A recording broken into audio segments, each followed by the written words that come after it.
Depuis plusieurs semaines, nous vous parlons d'inventions assez anciennes. Eh bien, aujourd'hui, une fois n'est pas coutume, je vais vous parler d'une invention du 21e siècle.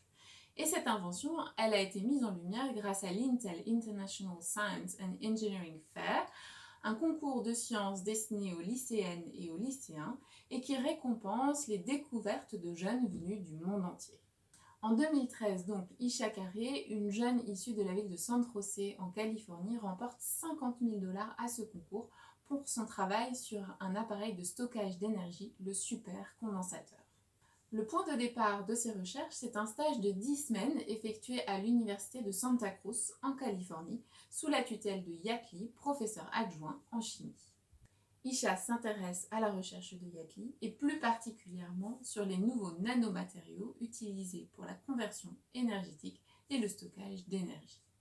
Elle, qui désespère de voir son portable se décharger rapidement et prendre beaucoup de temps pour être rechargé, elle choisit de travailler sur les supercondensateurs. Et en l'espace de 10 semaines, elle fabrique et teste un supercondensateur capable d'alimenter des LED ainsi qu'un chronomètre.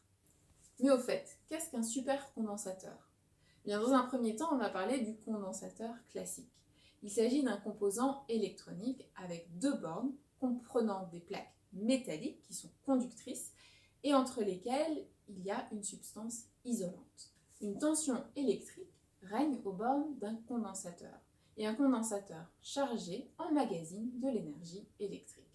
Et plus il y a de charge accumulée sur les plaques, plus la tension entre les plaques est élevée et plus l'énergie est grande. Le supercondensateur, lui, est un condensateur beaucoup plus puissant qui peut stocker des plus grandes quantités d'énergie.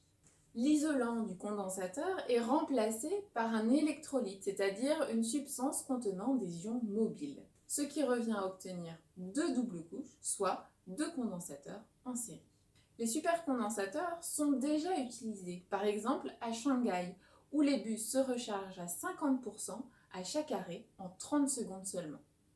Cependant, contrairement à ce que l'on a beaucoup entendu et lu à l'époque, le supercondensateur qu'a inventé Isha ne permet pas de recharger son portable en 20 secondes. En effet, un supercondensateur permet une charge très rapide, mais il ne permet pas de stocker autant d'énergie qu'une batterie au lithium, ce qui ne serait donc pas très pratique pour charger son téléphone portable. Il n'en reste pas moins que cette invention est très intéressante dans le domaine de la chimie et qu'elle a été réalisée par une jeune de 17 ans seulement. Alors, j'espère que cette invention de la semaine vous a plu. Si c'est le cas, eh bien, je vous donne rendez-vous la semaine prochaine pour une nouvelle invention de la semaine.